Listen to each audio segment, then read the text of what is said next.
Golden State Media Concepts Fantasy Football Podcast is your one-stop shop for fantasy football news and advice. Can't decide on who to draft on the first round? Going gaga on how to line up your team. Got you covered. Traditional leagues, dynasty league, PPR league, IDP league, even daily fantasy football league. Join us as we break down all the questions of fantasy football. It's the Golden State Media Concepts Fantasy Football Podcast.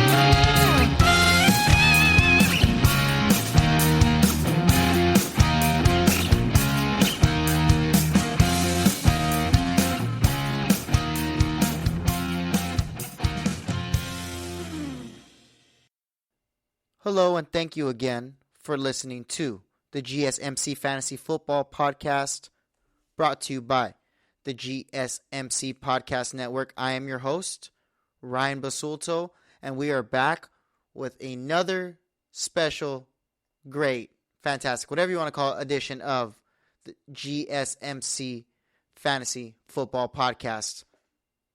Make sure, before you listen to the rest of this episode, or at least at the end, after you listen to this episode, to like, share, and subscribe us on Twitter, Facebook, YouTube. You know the deal. We're going to get into it. Today we're going to do some team previews on the NFC North, go over all four teams. I know the Lions it's going to be a little rough, just because, why would you draft anyone from the Lions? But there's surprisingly a couple players right there where I'm thinking about it.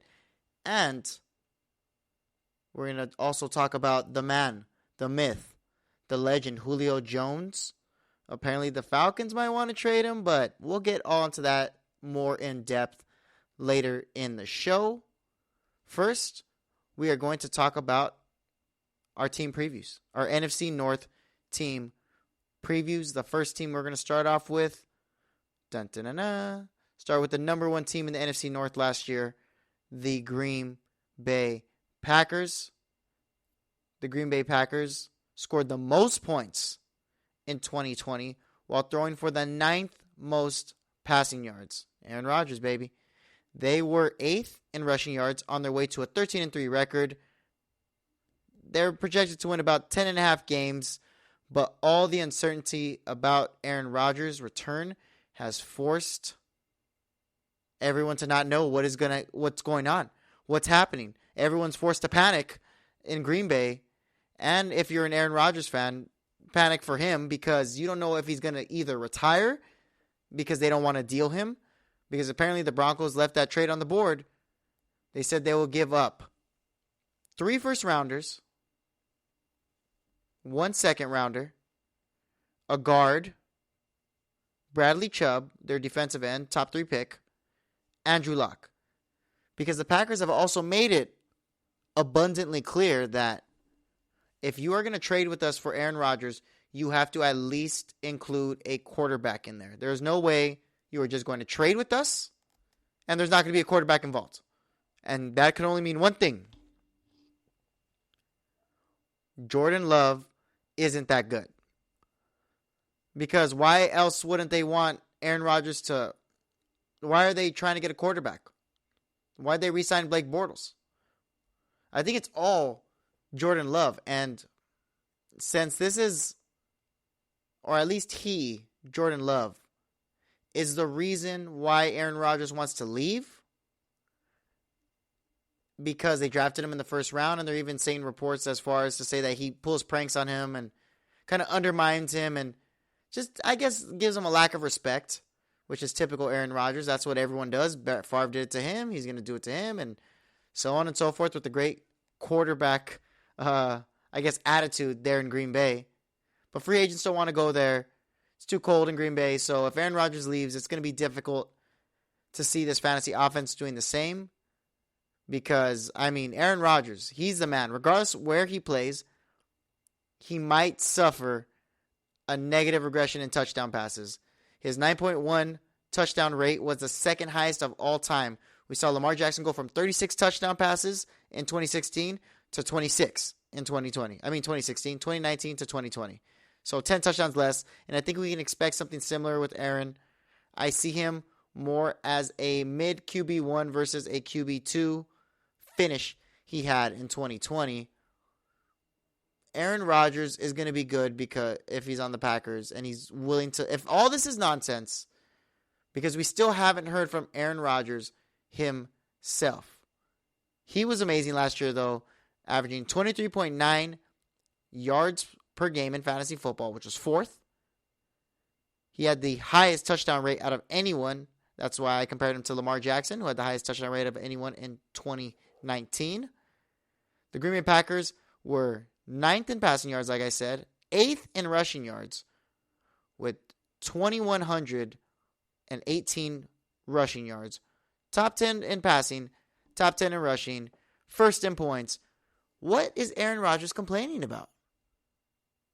I understand they didn't get first-round pick on A.J. Brown or D.K. Metcalf or Justin Jefferson. But come on, like they're getting you good picks in the second round. They got you Devontae Adams. That's your third-round pick. That was great in Aaron Jones. We haven't even talked about Aaron Jones. Aaron Jones is actually averaging in 2020 was averaging 18.5 fantasy points per game, which was 6 amongst running backs. He gets a lot of touches in a game. He gets around 18.9 touches, which is 11th in the NFL. And a lot of his success comes from the Packers' ability to find the end zone. Jones has 30 touchdowns over the past 2 seasons. With Rodgers, Aaron Jones is an easy late round running back. And I could see you getting him over Clyde Edwards-Helaire, maybe even Jonathan Taylor, but I wouldn't do it. I like Jonathan Taylor better, even with his split role. Remember, he's also splitting with A.J. Dillon. A.J. Dillon didn't play too much last year. He started picking it up more at the end of the year because of Jamal Williams, who we are going to talk about later in the show. But the Packers, they run a decent amount. They run 44% of the time. But Aaron Jones is not an every down back, so you need A.J. Dillon anyway. If anything, A.J. Dillon's going to get the Gus Edwards yards, the ugly yards that go 4 yards, 6 yards. Oh, I'm going to tumble and get us a first down, extend the chains, and then give Aaron Jones another chance to score a touchdown. Aaron Jones has proven that when he got hurt, and he is not an every down back. And Matt LaFleur knows that. He's a smaller back too.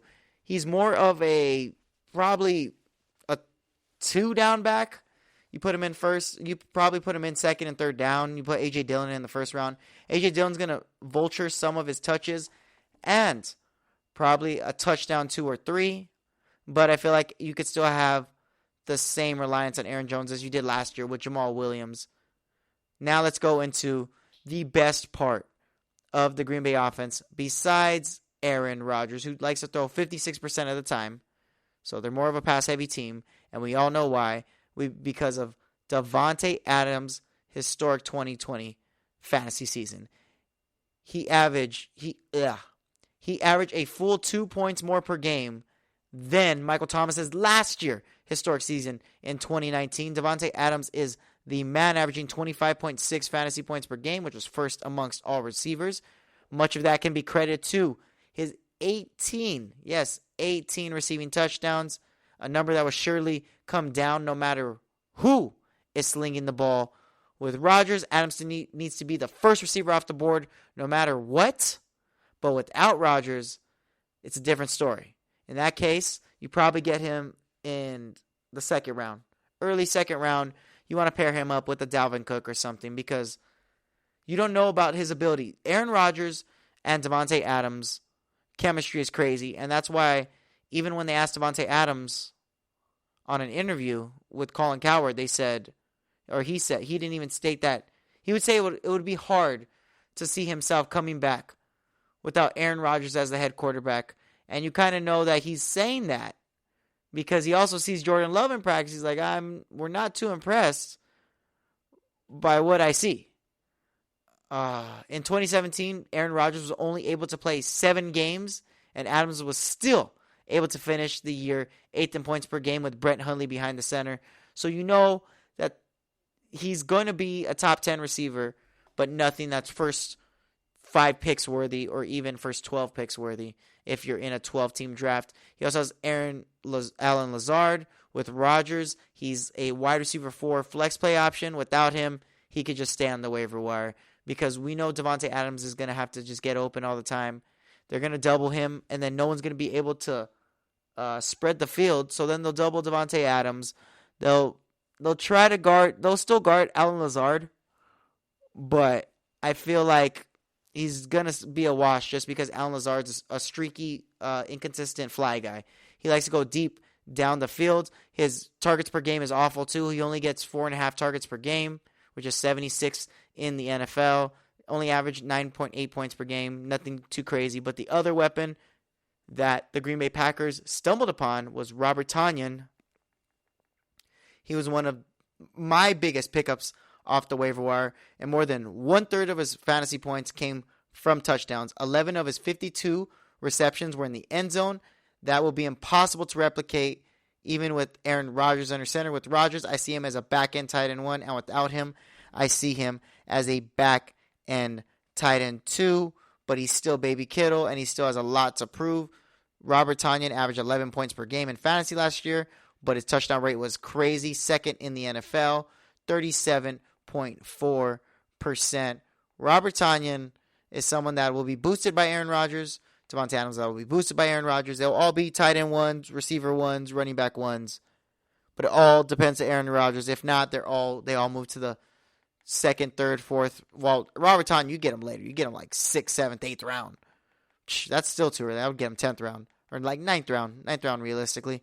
But Davante Adams, Aaron Jones, those guys go from first rounders automatically to 2nd, 3rd rounders. So Packers, interesting team.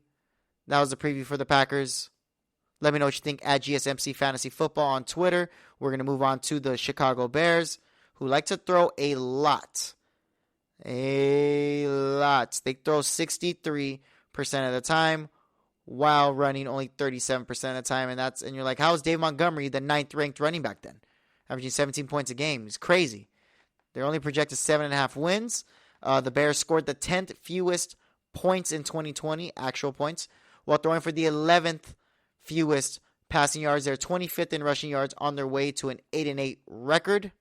They were the 3rd best team in the NFC North. They weren't a bad team.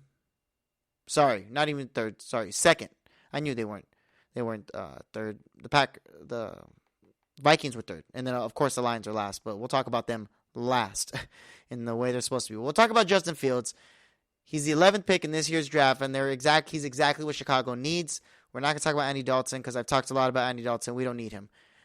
This team has been starving for a franchise quarterback, and they finally got one with athleticism that almost rivals a Kyler Murray, and maybe even to an extent Lamar Jackson. And he has a great ability to uplift the entire offense like he did with the Ohio State Buckeyes. He went to a national championship with them. He will bring more balance and creativity to an offense who passes it way too much with that 63%, like I said. I think it will take about a month or so before we see him starting. So his overall finish won't be top 12, but on a per-game basis implemented, I think he's a borderline QB1, and we all know why. We all know why. First of all, his college QBR was 92.1. Great. Completion percentage in college, 70%. Amazing. 7th in all of college football. Great. Especially since they were terrible in passing yards. They only threw for 3,600 passing yards last year. 3,655 to be exact, which ranked 22nd in passing yards. They only rushed for 1,647 yards, which was 25th in the NFL. And they were awful in points with their 372 total points. Yes, Justin Fields is a dual threat quarterback, and with the but having Dave Montgomery, Allen Robinson, Darnell Mooney, Cole Kmet, all these guys that I've been just keep mentioning, they're all waiting for someone to give them the ball because they're playmakers. They're weapons. They could help you win games. Let's start off with the first weapon, David Montgomery. It's hard to believe it, but David Montgomery finished as a running back 4 in 2020. The under-the-radar running back was effective both on the ground and in the air. He also benefited from having the 7th most opportunities per game at 21 opportunities per game, which is really good. He gets a lot of touches, so that's what you like the most. 9.4 targets per 9.4, 21 targets per game, and he averaged 17.7 fantasy points per game. We love David Montgomery going into next year. It's going to be difficult for him to maintain that usage just because Tyreek Cohen's going to come back, and they just added Damian Williams from the Kansas City Chiefs, ex-Super Bowl champion Damian Williams. He also scored a touchdown in the Super Bowl, which is more than Walter Payton could say. Rest in peace, Walter Payton. You're a great man, but you didn't score a touchdown in the end zone. I mean, a touchdown in the Super Bowl. It's just, I call it how I see it. But I think once Fields steps into the lineup, you have to expect him to do check down passes, and that's going to kind of like take some from Allen Robinson, but it's going to be great for David Montgomery. He's a mid RB2 going into next year. I could see you getting him. I'd get him higher than Chris Carson, higher than Kenyon Drake. I would get David Montgomery higher than Saquon, but hey, that's just me. I would get him higher than anyone. I wouldn't get him higher than Najee Harris, though. If you're going to get David Montgomery, you might as well just get Najee Harris. Good line. Great running back. Awesome running back, actually. He's huge. And you don't, like, it just depends on how Justin Fields fits into the offense. Just know, I can't even name a great Ohio State quarterback. Last couple ones were Troy Smith, Cardell Jones, Braxton Miller, who converted to wide receiver. Who's the other guy? Who's the other guy I'm missing? I'm missing one. Troy Smith. Oh, Dwayne Haskins, the guy who got kicked out and now he's on. I think he got kicked out because he was just being lazy and wasn't carrying on the football team. Terrible, terrible, terrible.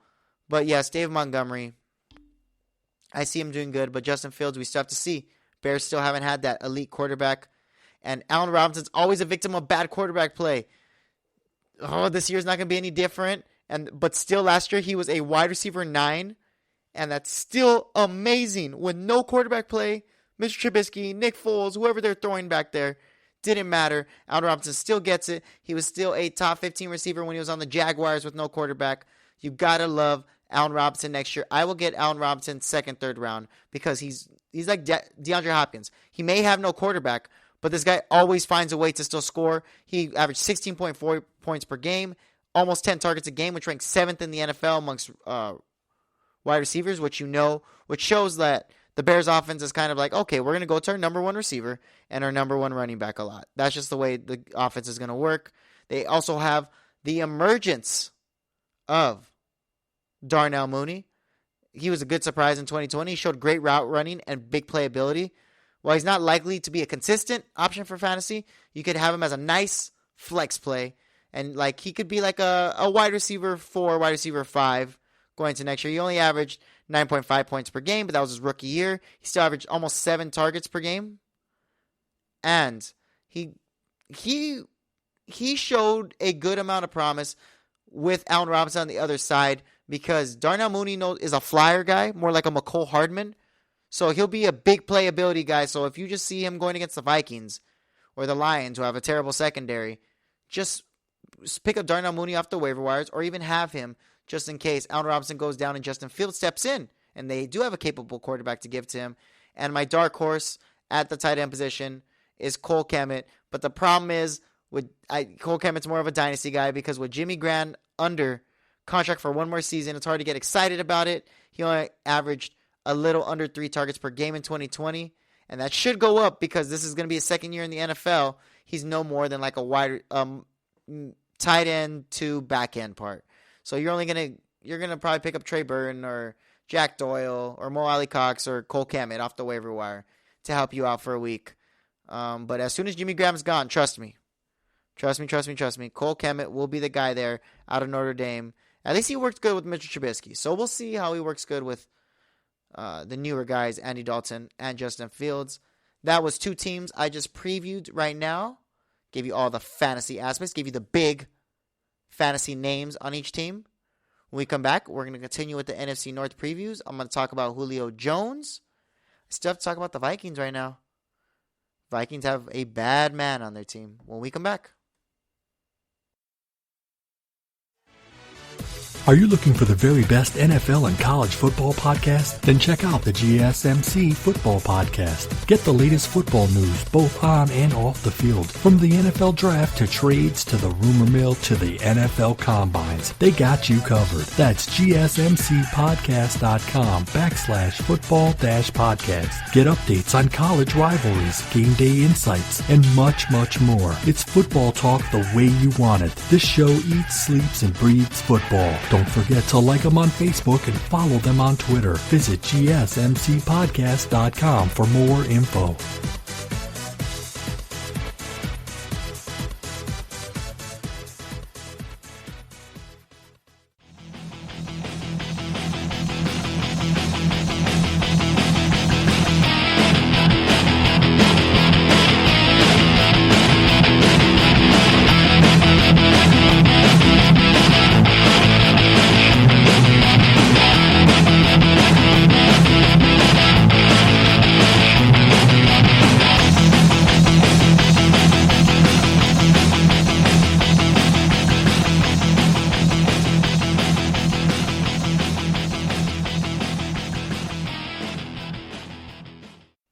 We are back with more fantasy football team previews here at the GSMC Fantasy Football Podcast. Thank you again for listening. If you were listening before the commercial break, you will know that we just went over the Packers and the Bears. Aaron Rodgers needs to return to the Packers for them to be a top offense. I keep saying that, and I can't stress it out enough. He's probably going to still get some regression because Aaron Rodgers' touchdown rate last year was crazy. Devontae Adams, Aaron Jones, Robert Tonyan all could be tight end 1, receiver 1, and running back 1 if Aaron Rodgers is on that offense. If Rodgers is not on that offense, it's up in the air, but they'll probably move down to back end. Not Devontae Adams, but Robert Tonyan move into back end tight end 2. Aaron Jones will be a running back 2, and Devontae Adams will be wide receiver 2, but he's still fine even when he had Brett Hundley under center. We also went over the Bears. We're trusting that Justin Fields is going to come after like a month because we know they're not really serious about Andy Dalton. You just can't have Justin Fields feel like he has a big head and he's going to jump in. It's always good to kind of ease his way into the process. David Montgomery's a great running back going into next year. You could get him in the 3rd round. A couple running backs I get ahead of him, but 3rd round running back for sure. Allen Robinson has great promise next year. Never has a quarterback like the DeAndre Hopkins syndrome on the Texans, but still produces, was a wide receiver 9 last year. Darnell Mooney and Cole Kmet, more dynasty pickups. They are still a ways to go and more of a waiver wire option. But yes, like I said, we are going to go over the NFC North. Thank you again for listening. And let's move on. I don't even know why I did that. Let's move on to the Minnesota Vikings. Minnesota. Yes, the Minnesota Vikings. Their play calling is surprisingly more pass. It's 55% pass, 45% run. They're only projected 8.5 wins next year. The Vikings scored the 11th most points in 2020, which is all right, more than average, a little bit further down than the pack. While throwing for the 14th most passing yards, Kirk Cousins didn't do that bad. He was a top 11 exactly quarterback in fantasy football. They were 5th in rushing yards on their way to a 7-9 record and 3rd in the NFC North. They had 4,009 total passing yards, 2,283 rushing yards, which is their moment of glory that made them 5th in the NFL in rushing, and they had 430 total points. It all starts with Kirk Cousins. Yes, they got Kellen Mond in the draft, but we know Kirk Cousins is going to at least be the guy until he wants more money. But over the past 5 seasons, Kirk Cousins has never finished worse. Yes, I repeat, he has never finished worse than a QB 15 in the final standings. He has quietly been one of the better quarterbacks in the league during that span, having a quarterback rating of no worse than 93.85. You could credit that a lot to now that he has great weapons, and even when he had Stephon Diggs and Adam Thielen, that was amazing weapons. His completion percentage never was below 64%, which if it went below 64%, he'd be an average quarterback. So he's better than average. Better than average, not elite, right there. And no less, he has had no less than 25 touchdown passes. Looking ahead, I see him much on the same thing. He's a high-end QB2 with the QB1 upside. He's someone you could easily get in the 14th round, 15th round with 2-3 rounds left in the draft and rely on him. Only problem is Justin Jefferson just talked smack about him the other day. Said that Joe Burrow has more swagger, confidence, could actually take a hit, just throwing jabs than Kirk Cousins. The things that he does different because Justin Jefferson used to play with Joe Burrow at LSU when they won their national championship. But Kirk Cousins needs to pick it up next year if they want to win actual football games. But he needs to keep it right where it's at if he wants us to win his fantasy games. And if he wants to have a breakout year next year, do it. Do it. You will help everyone involved because we all know we're drafting Dalvin Cook. If I had the second pick in the draft and Christian McCaffrey's off the board, I'm probably getting Jonathan Taylor or Dalvin Cook. More likely Dalvin Cook just because he had over 300 carries last year. And he averaged 24.1 points per game. Let's get into Dalvin Cook. The running back, the anchor, everything that has to do with this offense runs through Dalvin Cook. We miss Steven Stefanski and his scheme. He would help Dalvin Cook open up tremendously, but we aren't even mad at how it is this year this past year in 2020 because Dalvin Cook scored 24.1 fantasy points, which ranked third amongst running backs. Dalvin Cook over the past 2 seasons, he has been one of the best backs in fantasy football. His 26.1 opportunities per game ranked number 1, so he's touching the ball the most out of everyone in a top 5 rushing offense, and he could catch and he could run. Okay, gotcha. Oh, no, sorry, I didn't mean Jonathan Taylor. Brain fart. Alvin Kamara. Christian McCaffrey, if Alvin Kamara is off the board, I'm taking Dalvin Cook. But yes, his 26.1 opportunities were ranked number 1 in the NFL, which is evident by his points per game. Over the past 28 contests, he's still averaging 22.5. So even spanning back to next year, he's averaging 22.5 fantasy points. Dalvin Cook is crazy. He scored 17 touchdowns last year, but that still only accounted for 30% of his fantasy points. So it was less than 1/3 of his fantasy points, which is a lot different than when we were talking about Robert Tonyan's production. Robert Tonyan's production equaled about 1/3. This was under 1/3, 30%, just a little bit over 1/4 of his production. That means this guy catches the ball a lot, especially if you have PPR, points per reception. You are loving yourself some Dalvin Cook. He is amazing. Amazing. And his touchdown percentage at 30% was still ranked 34th amongst running backs. So other running backs get more end zone opportunities, or not end zone opportunities, but their points are majority scored from touchdowns, and Dalvin Cook's just not the case. He doesn't need a touchdown. That's why you can rely on him. We say these things about Aaron Rodgers. We say it about Aaron Jones. Guys who are going to get vulture touchdowns or maybe drop off from a historic or great production. The problem is they get too many touchdowns, and they're relying on touchdowns. Once those touchdowns drop, then the fantasy points are going to drop. Dalvin Cook's, that's not the problem with him. He's as good of an option as you'll find in fantasy, and he's a top 3. Top 3. You pretty much either get him or Jonathan Taylor, up to you, whatever your preference is, because Jonathan Taylor is going to take the league by storm next year. Or I guess you could even argue Nick Chubb and Derrick Henry are all in that same spot. Christian McCaffrey, Alvin Kamara go first too. But let's talk about my boy. I got him with the 117th pick last year in my fantasy draft. I don't know how people didn't get him, but I got him. Justin Jefferson, Offensive Rookie of the Year, racked up 1,400 yards. Going into his second season, there's no reason you could believe that he can't do better. His 7 touchdowns, like I said, touchdown percentage was only 15.3.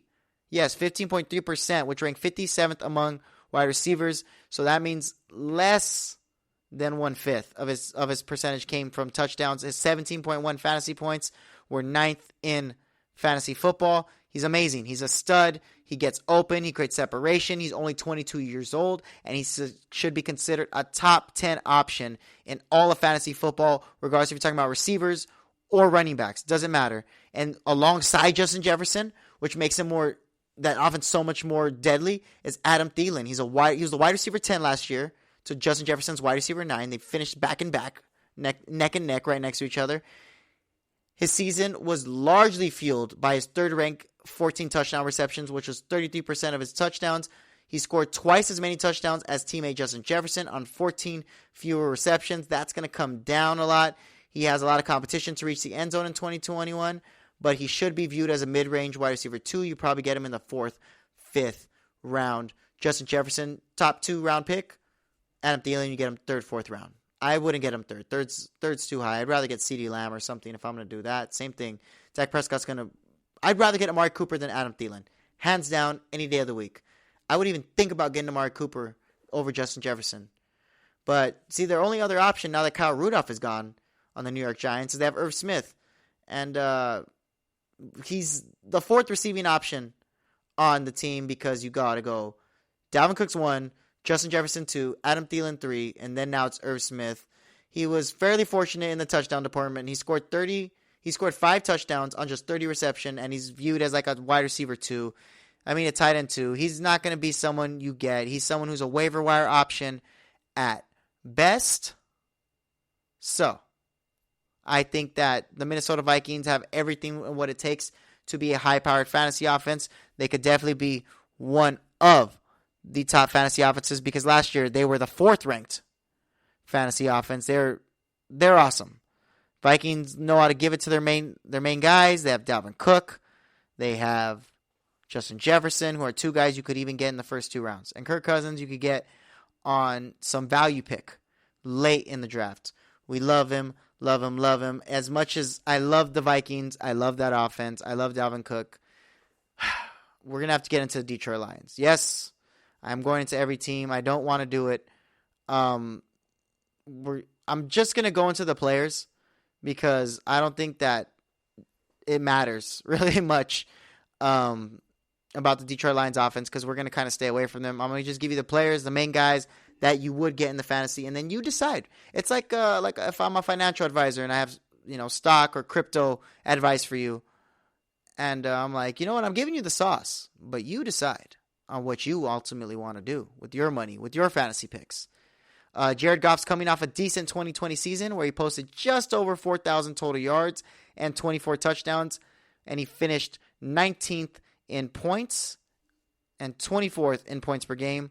However, the production was rather stacked with the Rams offense and Sean McVay's great scheme with his good weapons.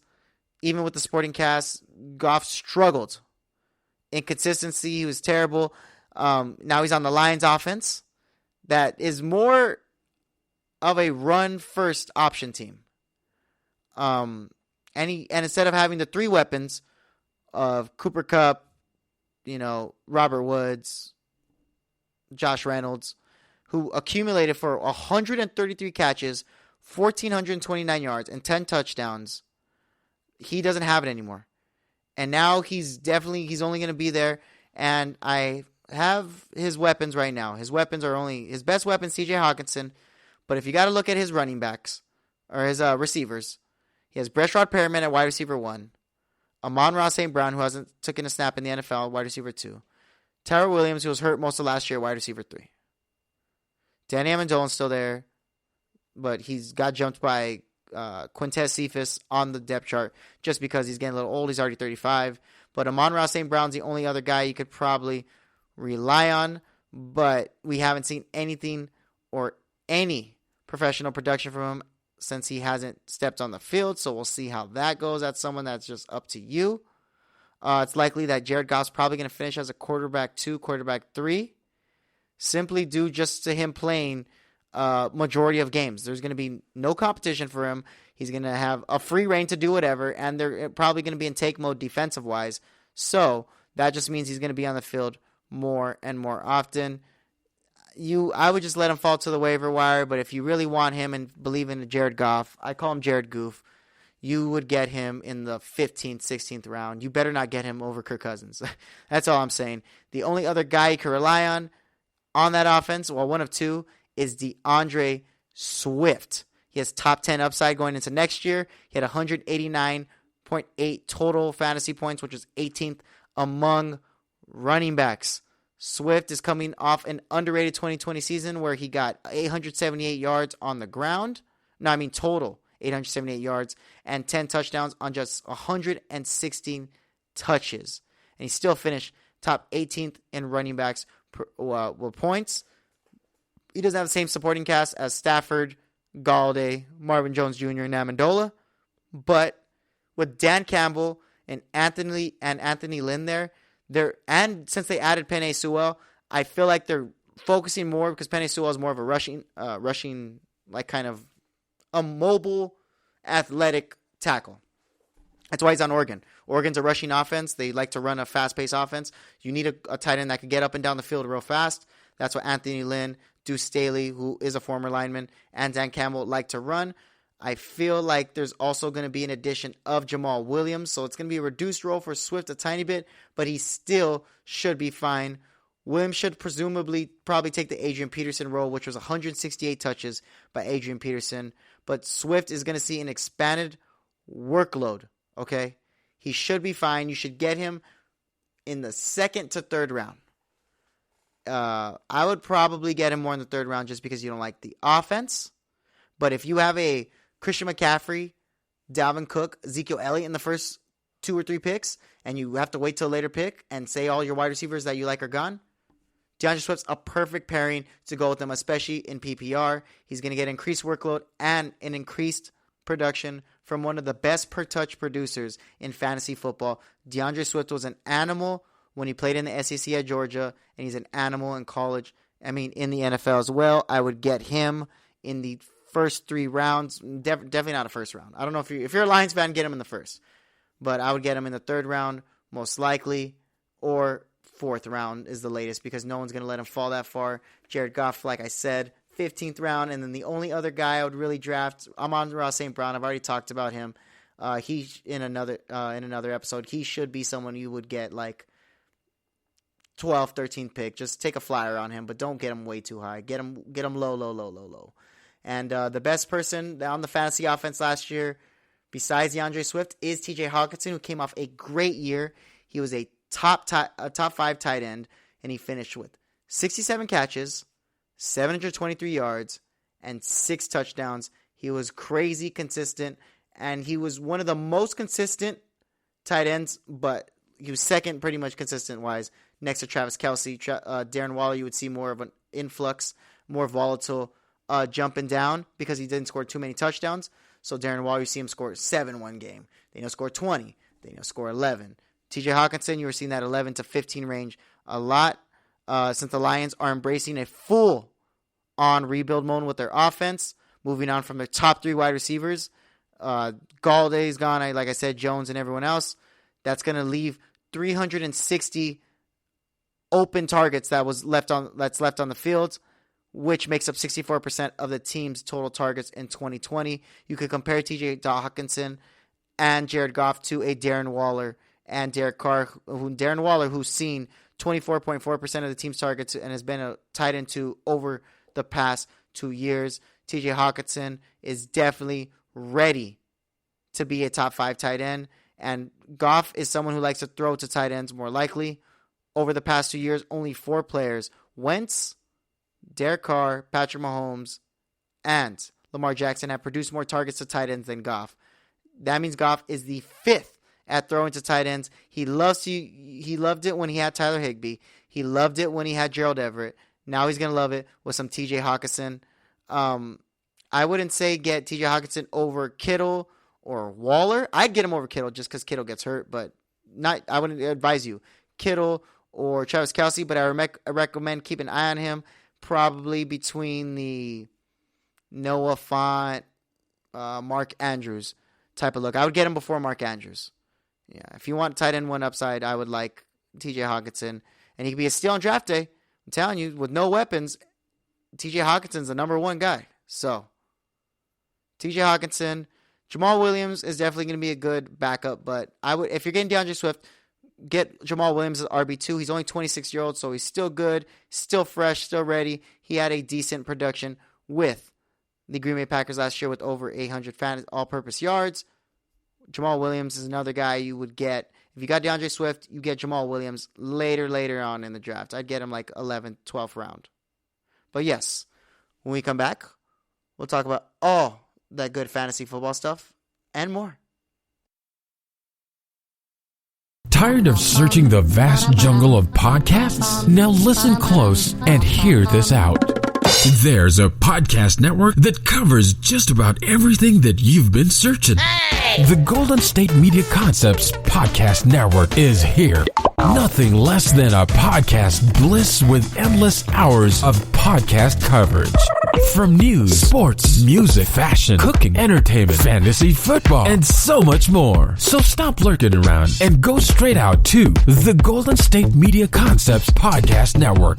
Guaranteed to fill that podcast itch. Whatever it may be. Visit us at www.gsmcpodcast.com. Follow us on Facebook and Twitter, and download us on iTunes, SoundCloud, and Google Play.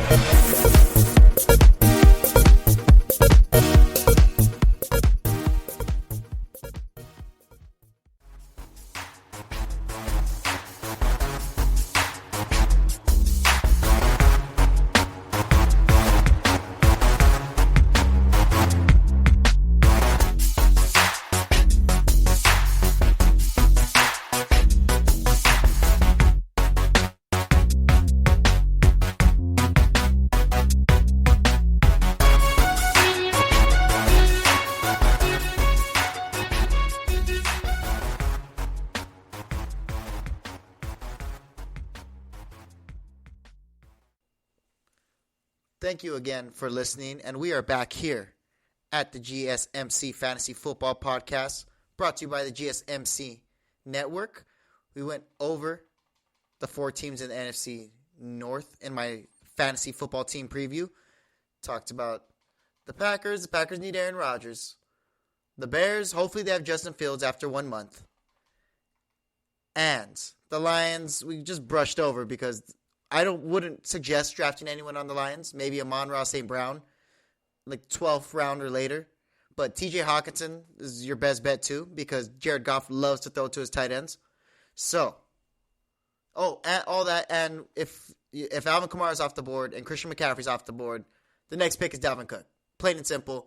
You could even pair him up with Justin Jefferson. They'll still thrive. Kirk Cousins never finished below a QB 15 ever since he's been starting with the Vikings. So we could rely and trust on the Minnesota Vikings offense, at least fantasy-wise, because they were 7-9 still. Still the 3rd worst team, even behind the Bears, in the NFC North. But some big news has came out today.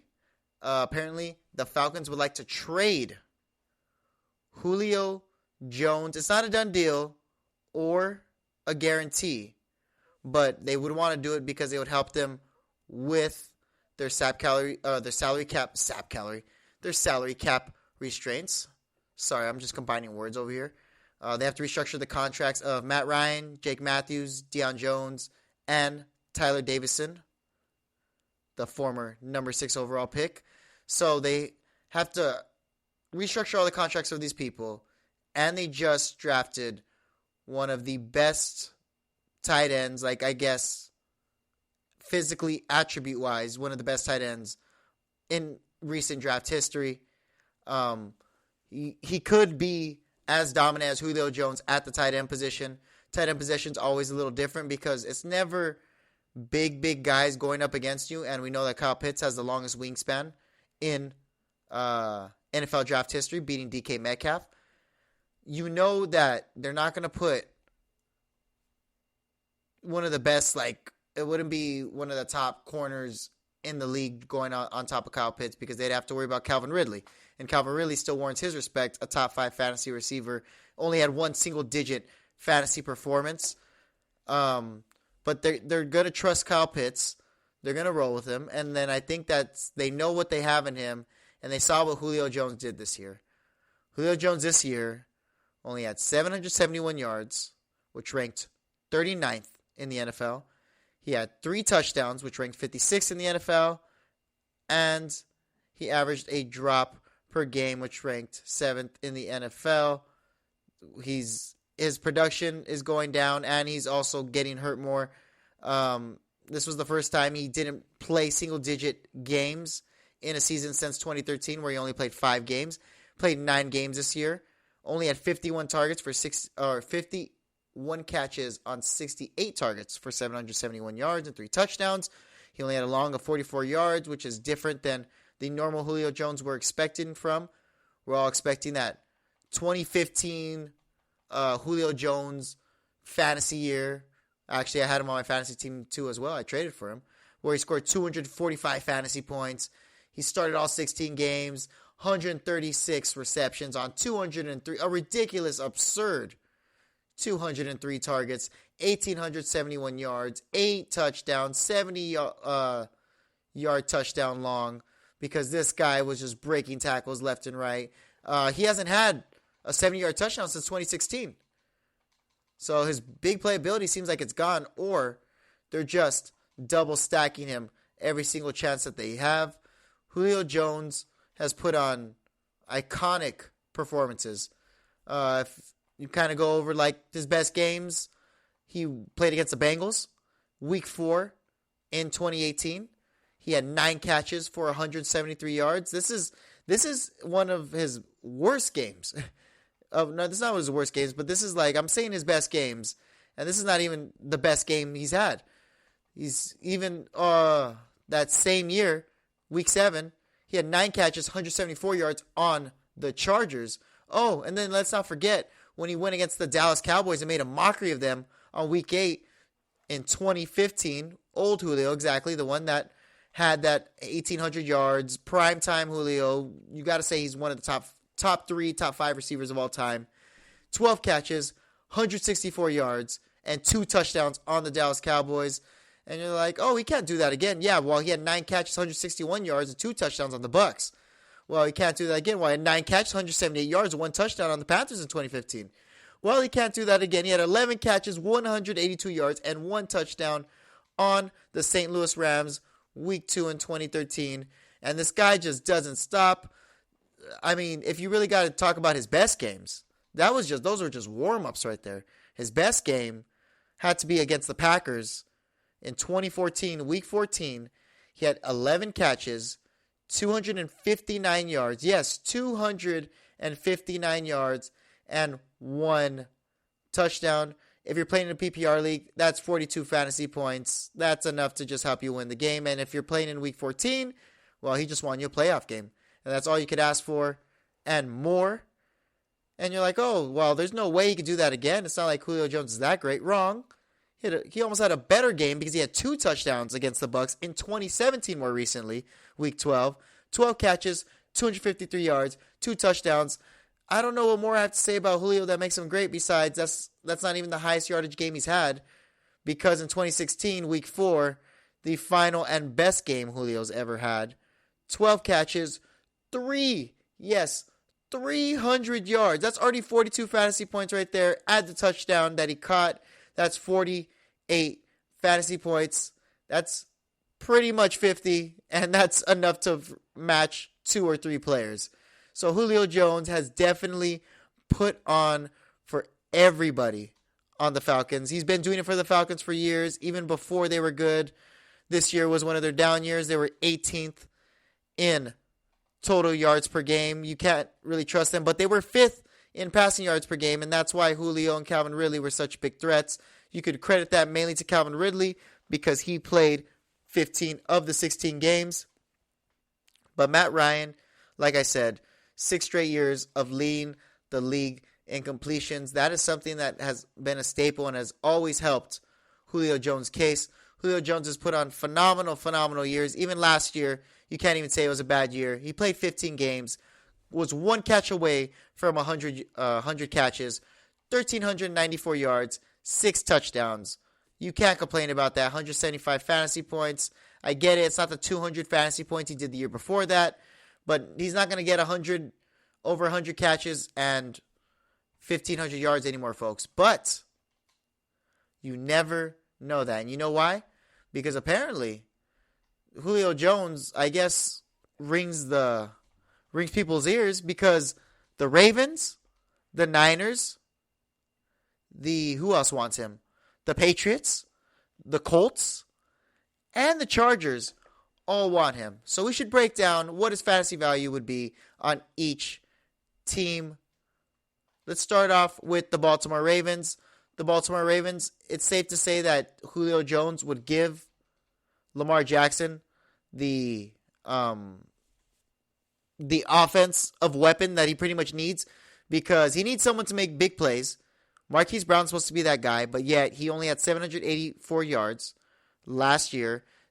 That's their leading receiver, 700 yards. Mark Andrews wasn't far behind with a little over 700 yards. The Ravens had the worst pass game. Yes, the worst pass game in all of the NFL last year, had only throwing 171 yards per game. That is worse than the Jets. That is worse than Cam Newton and the Patriots, who only threw less than 10 touchdowns on the year.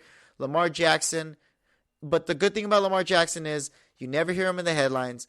He was still a top 10 fantasy quarterback, because he rushes the ball. That would also take away from Julio's value. I feel like if he's on the Ravens, you draft Julio in the 5th. You probably draft him like 6th round. Draft him around the same time you draft Kenny Galladay, because it's almost like the same thing on the Giants. Kenny Galladay's a great receiver. I'm not saying that he's as good as Julio is in his prime, but Kenny Galladay now is as good as Julio. Kenny Galladay, let's not forget, in 3 years on the Lions, comparable stats and more yards and more touchdowns, if anything, than Calvin Johnson in his first 3 years on the Lions. Kenny Galladay is someone you can't sleep on, but I'm saying, who are they have throwing it to him? Daniel Jones, who has more turnovers than he does throwing touchdowns this year with only 13. And who is leading the 4th worst passing yard offense. And then you have the Ravens. The Ravens had 27 passing touchdowns, which is good. So that's the good part about it, because John Harbaugh is a special teams coach. He's a creative guy. He wants to get people open. Lamar Jackson didn't get hit too much, but that's because he was running a lot. He only threw 11 interceptions, which was not the worst thing in the world. They're just too heavy on the rush department. They're the number 1 rushing team. You can't expect Julio to be a wide receiver 1 over there. If Julio Jones goes to the Baltimore Ravens, that's great for an NFL aspect. That's great for the Ravens. That'll help them for their championship aspirations. But will that help them just in the long run when it comes to fantasy value? And is Julio Jones going to go back to 100 catches? No. Is he going to go back to over 1,000 yards? No. It's going to be 60 catches, 900 yards, because Julio's Julio, and he may get hurt because he's already 32 years old and getting a little older. Now, the Niners want him, and that would be better because they have definitely capable quarterback play. Jimmy G was hurt for most of last year, and that's why the Niners weren't one of the top passing offenses. But still, with the addition of Trey Lance in the offseason and Jimmy G coming back from the injury, they were still a decent middle-of-the-pack team, 12th in total passing yards, 252. So that's not the same as the Falcons' 272, but it's only 20 yards off. It's not that much of a drop-off per game. Julio Jones on that 49ers offense would be really good, but I feel like they would have to give up one of their receivers. I don't know how. Unless they were to give up a 3rd and a 4th round pick, which the Niners are always stacking up on picks, so I could see that happening. And then they would try to just go with the triple threat, Deebo Samuel, Brandon Ayuk, Julio Jones. That would be a great trio, probably be one of the best trios in fantasy football. That would compete with the Cowboys, and maybe the Packers if Devin Funchess could pull out to actually be a wide receiver too. But I like them a lot just because Julio Jones will play the outside, and you can't fully focus on him because Brandon Ayuk had an astounding year last year, a little over 800 yards receiving, but it's because there was COVID, he was injured, a lot of things in between. Deebo Samuel broke his foot, and then he got hurt to end the rest of the year. So I feel like at the end of the year, they're also shutting down people too, just because they knew that they weren't going to continue onto a playoff run. Their season was kind of a lost deal. lost cause. The Niners are more of a heavy run team, though. Same exact thing. The Niners are they throw a lot. They throw well. I would give them that, but they still rush for 118 times a game. I feel like 180 yards a game. I feel like it would be a real balanced threat. I feel like Julio has a chance to catch 1,000 yards on this offense with at least 70 catches because Kyle Shanahan is also someone who coached Julio back in his Atlanta Falcons days, so he knows exactly what Julio likes and wants and what works for his game the most. Jimmy Garoppolo at quarterback would be a good quarterback for him because Julio Jones will definitely, his yards per game or yards per catch has dropped off ever since 2017, 2016. It's just been going down from 10 to 9 to 8. So he's going to be probably just a curl guy, someone who's going to be a shallow guy who's going to have to break plays on his own because that, or he's going to just warrant a lot of double teams and Brandon Ayuk's going to be more open. If he goes to the Niners, I like Brandon Ayuk's fantasy value more than I would Julio Jones. But Julio Jones, I would like him more than Deebo Samuel, and he would be a top 4, top 3 round receiver. I'd still draft Amari Cooper over Julio Jones, though. Don't get me wrong. Amari Cooper with Dak Prescott was a wide receiver 1. He was the number 1 receiver in all of fantasy football. Don't forget that going into next year. Dak Prescott's coming back. Other team, that wants Julio Jones, the Colts. And the Colts would be a good option because the Colts don't really have a number 1. T.Y. Hilton's their number 1, and he's just digressing ever since Andrew Luck has left. And Carson Wentz, I don't know how great of a quarterback he could be on the Colts, but it could be better. Frank Reich is a quarterback whisperer. He did a good job with Phillip Rivers last year. Knows the strengths of quarterbacks, being an old quarterback himself. Frank Reich is someone you could trust. They're behind the number 1 offensive line in all of sports. The Colts, they like to sling the ball a lot. They were still they're right in front of the Niners in passing yards per game with 243. Less touchdowns, but that's only because they need the weapons. They need a red zone guy. Julio Jones will be exactly it. And it would feed perfectly off the run.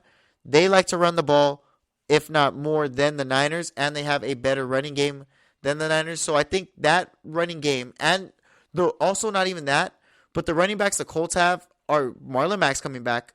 They have Jonathan Taylor, and then Nyheim Hines. You have to worry about all that, so you can't even double team Julio all the time because your safety is going to be looking in the backfield for Jonathan Taylor, breaking into his side of the field, and it's one-on-one. Jonathan Taylor versus him. Jonathan Taylor's value will go up the roof with Julio on the other side of him. The Colts, why not? Why not do it? Why not, Colts? You guys need a number 1 receiver. Your other receiver is Zach Pascal. And you just rely on your tight ends all day with Jack Doyle and Mo Alley Cox. So, I don't like it. Well, they haven't re-signed Mo Alley Cox, but who knows if I'm pretty sure they will. They rely on that heavy tight end offense.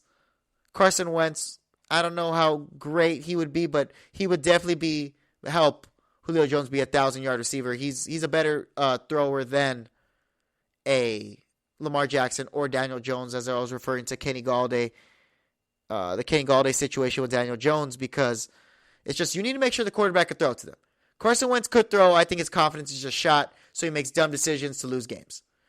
But Julio Jones will still get his. And with T.Y. Hilton on the other side, still being he's a borderline wide receiver 1 if he can stay healthy. So him on the other side, his value would go up too because you gotta demand the respect from Julio Jones.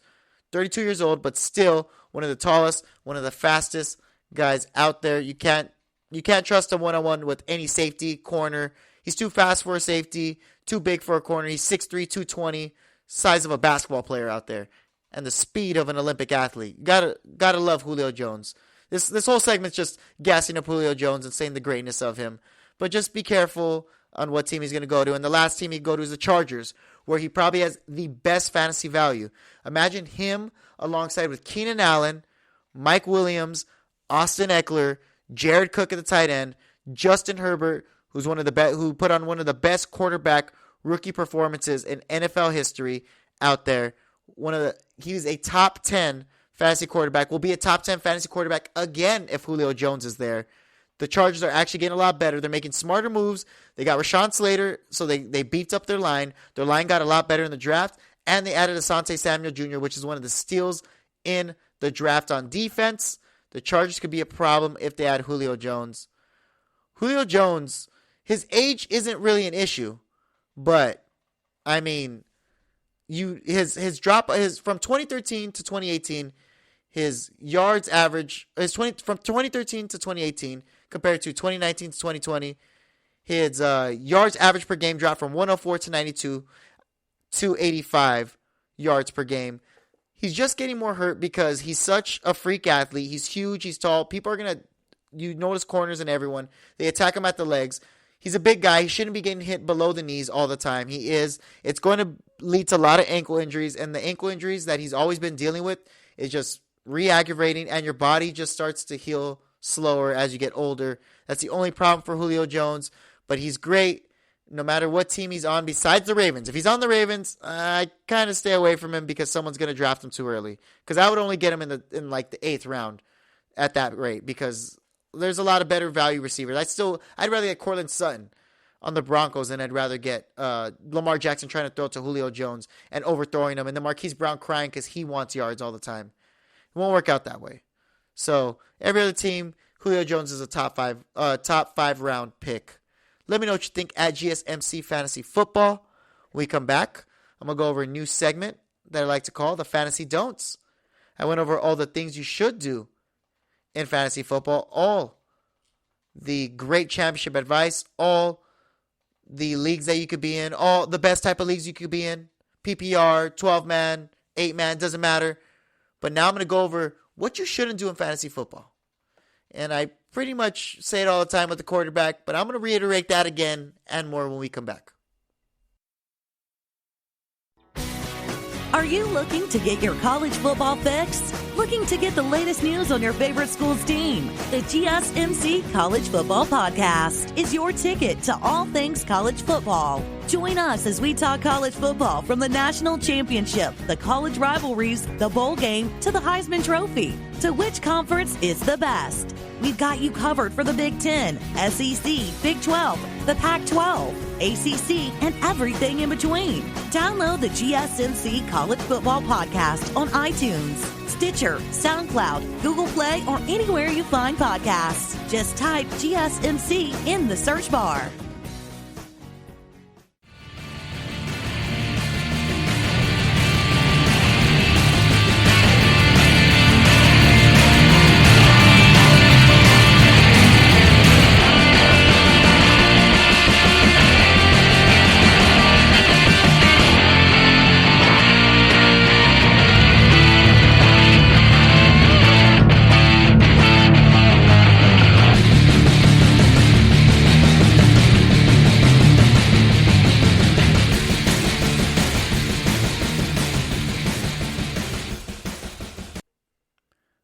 Hello, and thank you again for listening to the GSMC Fantasy Football Podcast, brought to you by the GSMC Podcast Network.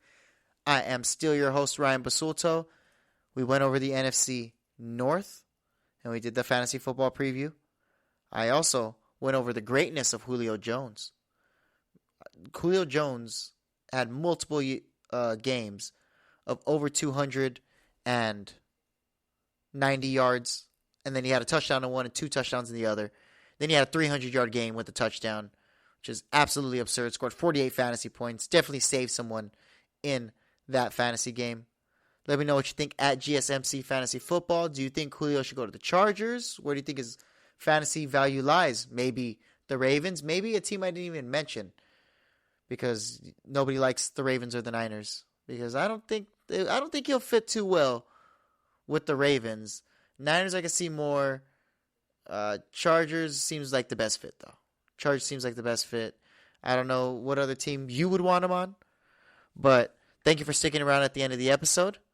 We are going to go over the Fantasy Don'ts, a new segment I have. Because there's a lot of things you could do right in fantasy. And I'm trying to tell you all the things you should do to become a fantasy champion. Help you become a fantasy champion in your fantasy football league in the future. But you got to also go over the things you shouldn't do. And let's talk about one thing you shouldn't do.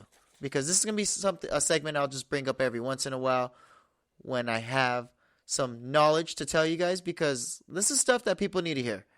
And one thing you should not do, a fantasy football don't, GSMC fantasy football don't, is don't tell people your fantasy draft intentions who are in your league about.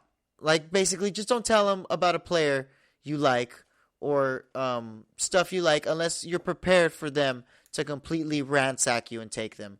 For example, I have a great example, actually. One time, I told one of my best friends, and I don't even know why I call him my best friend anymore, but yes, one of my best friends. I told him that Peyton Manning's going to be great this year. He joined the Broncos. He's going to pop off. There's no way he doesn't. Like, it's a match made in heaven. The Broncos had Demaryius Thomas, Emmanuel Sanders, Wes Welker, Eric Decker. They're completely stacked at wide receiver. They had Noshawn Moreno in the backfield, who was a decent running back at the time. A good line, good system. They were ready then and there. They actually had the number one offense with Peyton Manning that year. But the point is, I told him, Peyton Manning's going to be great this year. I'm going to get Peyton Manning first pick. And I don't even like getting quarterbacks first pick, but I'm going to get Peyton Manning. He's on the Broncos. Great pick.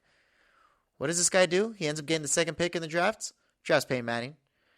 And you're like, okay, well, he just got Peyton Manning on the Broncos. I don't know if that's anything to really brag about because we all remember Peyton Manning's last year with the Broncos where he did win the Super Bowl, but we know it was because of that defense. Peyton Manning only threw for 9 touchdowns and threw for 16 interceptions in a horrendous Peyton Manning year. Worst Peyton Manning year you could possibly imagine. But my friend got Peyton Manning, and guess what year it was? It was 2013. Yes, the year that Peyton Manning broke the record for most single-season passing yards with 5,477, which is one more than Drew Brees' 2011 record. He made sure he did it. If they added this extra game, the 17-game season, like they would have, then Peyton Manning would have had more. But you're like, well, that's not that serious. Well, yeah, he also threw for the most touchdowns in NFL history. You know how Tom Brady, when he went perfect in a season in 2007 with Randy Moss, another same guy, Wes Welker, Dante Stallworth, and one of the best offenses in NFL history, he still didn't throw as much as Peyton Manning. He threw only 50 touchdowns. My goodness. Peyton Manning threw for 55 touchdowns that year, a crazy amount of touchdowns. And that's not even, I'm not even mentioning how the first game of the season, Peyton Manning threw for 7 touchdowns in one game. To open up the season, threw a touchdown record, and then helped score 50 fantasy points and help my friend win week 1 easily by far. So that was just kind of like the salt in the wound. I just don't know what got into him to really take my player because he's a Niners fan. Maybe he was salty that Peyton Manning didn't go to the Niners, but that was Peyton Manning's best year, a top 5 quarterback fantasy year of all time in fantasy football. Peyton Manning went off that year to put unprecedented numbers that still aren't even touched by people who are throwing every single play in the NFL. Josh Allen throws 40 times a game to Stephon Diggs, Gabriel Davis, Cole Beasley. Great receivers just like that. Patrick Mahomes has Tyreek Hill, Travis Kelce, all those people, and he still hasn't broken that record. And that was all because I told him, hey, I want to get Peyton Manning. I want him. Don't tell anybody anything. I question it sometimes why I do this show because sometimes I have my friend in here. He's kind of my producer. He's listening in the background and he hears all the stuff I'm saying and all these stats I'm saying. And he's also in my league and I don't really care for how he knows the stuff that I know. And I'm telling all the stuff about Amari Cooper and what if this guy plays on this team? And this guy is probably listening and probably going to take my advice. So do not spread your fantasy intentions with absolutely everyone. I told him too much too just a little while ago. I kind of went against my own rules. And I told him I wanted CeeDee Lamb. And he's like, no, I'm getting CeeDee Lamb. And he was trying to one-up me now. And he was saying, I'm going to get him second round. So see what happens when you tell someone, it gets them scared. And then they draft. But maybe I wanted him to believe that. Who knows? If you want to do that, make sure you're basically reverse psychologying him.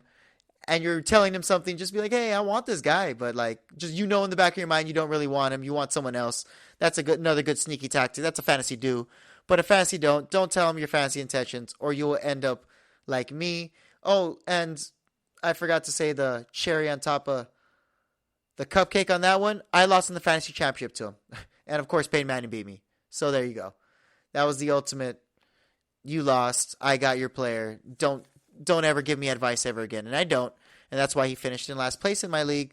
And he owes me a 20-ounce steak that is yet to be put on a plate in front of me. Anyways, another don't in fantasy football, and this is the biggest don't, is do not completely rely on fantasy football rankings that they put on ESPN, Yahoo Sports, NFL. And I'm not saying that one's better than the other, or you shouldn't even listen to them.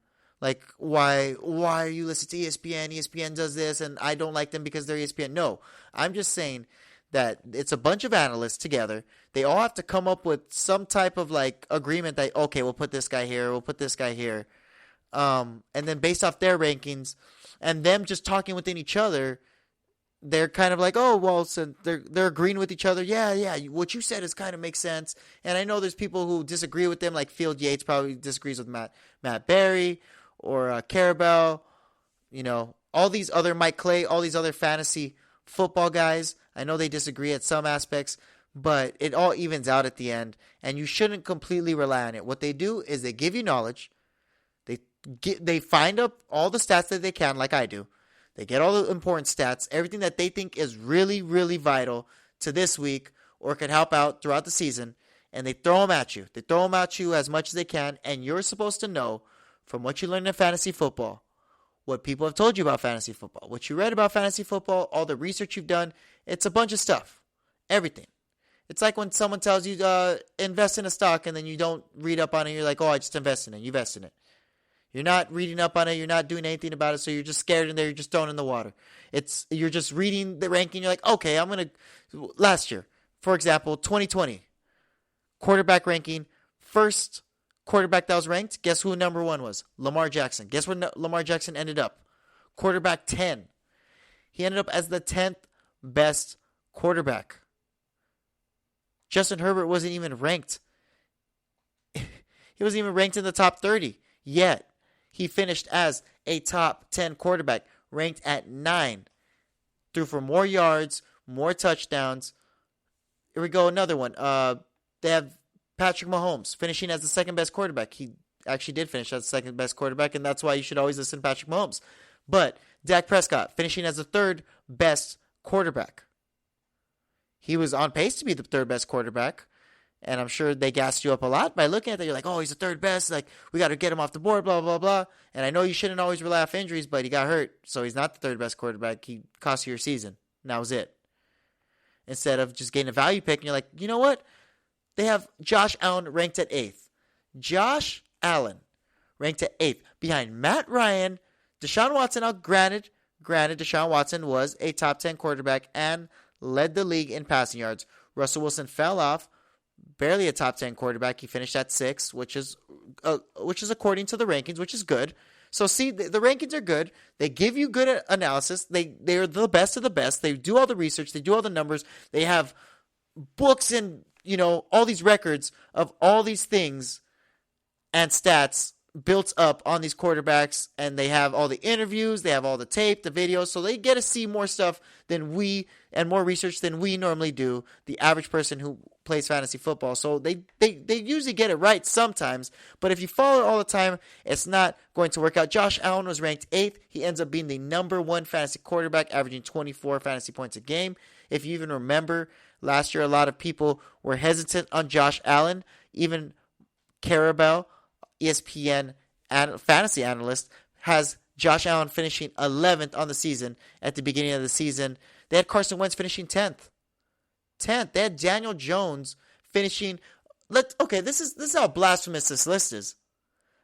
This is a oversight on my end because I didn't even see this part. They have Daniel Jones ranked higher than Aaron Rodgers in fantasy football last year to start the year. That is where I'm talking about, where you have to do your knowledge. Aaron Rodgers MVP, I know he's not, he's not good in the NFC Championship. He's 1-4, only won one Super Bowl. Last time was a decade ago. But we're talking about fantasy numbers. Aaron Rodgers is a top 5 quarterback. This year he was a top 5 fantasy quarterback. MVP, led one of the best fantasy offenses in the NFL. They have him behind Cam Newton, who couldn't even throw 10 touchdowns on the year, and Daniel Jones, Drew Brees, and Carson Wentz. Get out of here. Get out of here. These rankings are completely ridiculous sometimes, and you got to take it with a grain of salt. That's just what it is. It doesn't always work out when you do it. If you look at the top, 25 ranking, top 25 fantasy football players they had ranked, no particular position. They just had them all ranked in what you should draft them as. They had Christian McCaffrey ranked first. We know what happened with Christian McCaffrey. Everyone drafted him first because they read the ranking. Ranking to get Christian McCaffrey first. Not that, Derrick Henry gets 300 plus carries. He's over 6'3". He's durable. And he's the only running back in the backfield. On top of that, they have a good quarterback that's capable of slinging rock to one of the better receivers out there in A.J. Brown, who put on and is going to be a top 5 fantasy receiver. Why shouldn't I get him? Or why not get Alvin Kamara, who's proven to be a definite good PPR machine because he could catch.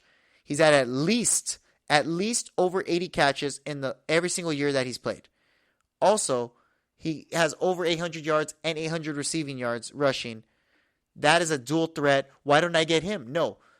ESPN, NFL, Yahoo, all these sites and places where you play fantasy football, I'm not hating on them, but they have Christian McCaffrey ranked first. And guess what? Everyone got him because of it, and it cost them. Let's go on to their second pick. The second overall pick they say you should take. They said you should take Saquon Barkley, second overall for the Giants. How'd that do for you? I bet you didn't make it to the championship. I guarantee you didn't make it to the championship. Saquon Barkley only played 2 games all year, tore his ACL, done for the year. Those are freak accidents. I know. These are stuff that don't happen too often, but I'm just telling you. What have you done for me lately? ESPN dropped this list. They put it out here. They ranked Christian McCaffrey. They ranked Saquon Barkley. Same for NFL. Christian McCaffrey, Saquon Barkley. Then third, they have Zeke. Zeke had a decent year. Still finished as a top 12 running back, but he fell off after Dak Prescott got hurt. It hurt his value. Alvin Kamara, they had him fourth. Fourth was good because Alvin Kamara ended up being the number 1 running back. We know what he did in the fantasy championship week. He scored over 50 fantasy points. He was an animal. They actually had the audacity to rank Clyde Edwards-Helaire over Derrick Henry, and no one understood why. Clyde Edwards-Helaire, that was his rookie year. We know how Andy Reid always has done a running back committee offense ever since he was on the Eagles.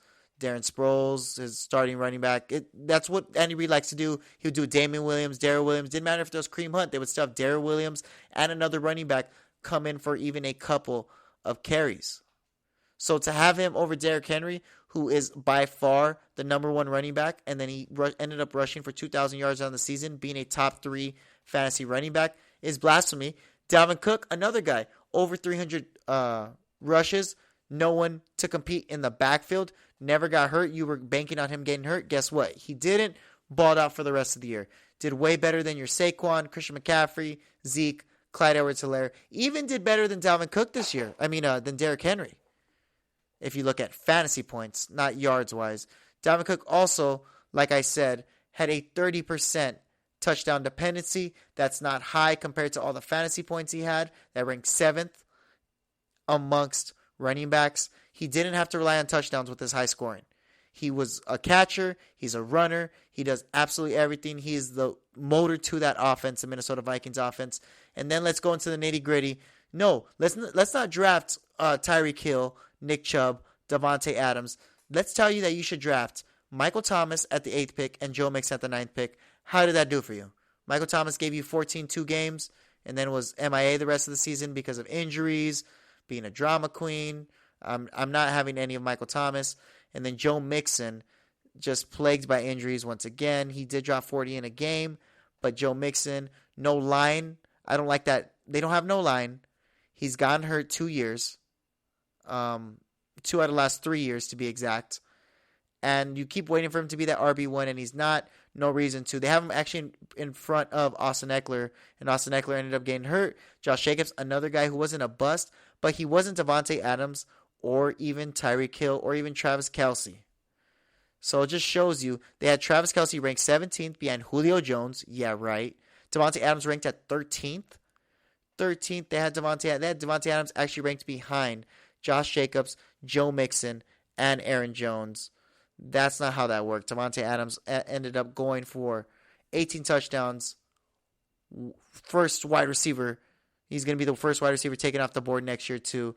Devontae Adams was, one of the catalysts of that high-powered Packers offense. Just absolute blasphemy. They have you draft Odell Beckham over people like Amari Cooper, A.J. Brown, Terry McLaurin, Calvin Ridley. They said, he was like a 43rd guy, 43rd ranked guy. They said, no. DJ Moore, David Johnson. They even said David Johnson, the running back of the Texans, was going to have a better season probably than A.J. Brown of the Tennessee Titans, who had over 1,000 yards and over 10 touchdowns. Even Calvin Ridley, who only had one fantasy game where he had single-digit fantasy points, 2 fantasy games of over 30, and 5 fantasy games of over 20 fantasy points. Calvin Ridley is crazy. This just keeps going. DK Metcalf was ranked 53rd. He was another steal in the draft. If anything, do not rely on the rankings. Look at them. Do your research. Are they a heavy run team? Are they a heavy pass team? What does their coach like to do? What about their offensive coordinator? How much control does the coach have on the playbook? How much control does the offensive coordinator have? Is their line good? Are the receivers good? There's so many things. There's a lot of do's, but we were talking about don'ts. Make sure you like, share, and subscribe us on Facebook, YouTube, and Twitter at GSMC Fantasy Football. Thank you again for another great show. Hopefully it helped you with one step closer to becoming a fantasy football champion next year's fantasy draft. I can't wait till the draft. I can't wait till we do mock drafts. And yeah, thank you again for listening, and have a good night. You've been listening to the Golden State Media Concepts Fantasy Football Podcast, part of the Golden State Media Concepts Podcast Network. You can find this show and others like it at www.gsmcpodcast.com. Download our podcast on iTunes, Stitcher, SoundCloud, and Google Play. Just type in GSMC to find all the shows from the Golden State Media Concepts Podcast Network. From movies to music, from sports to entertainment, and even weird news. You can also follow us on Twitter and on Facebook. Thank you, and we hope you have enjoyed today's program.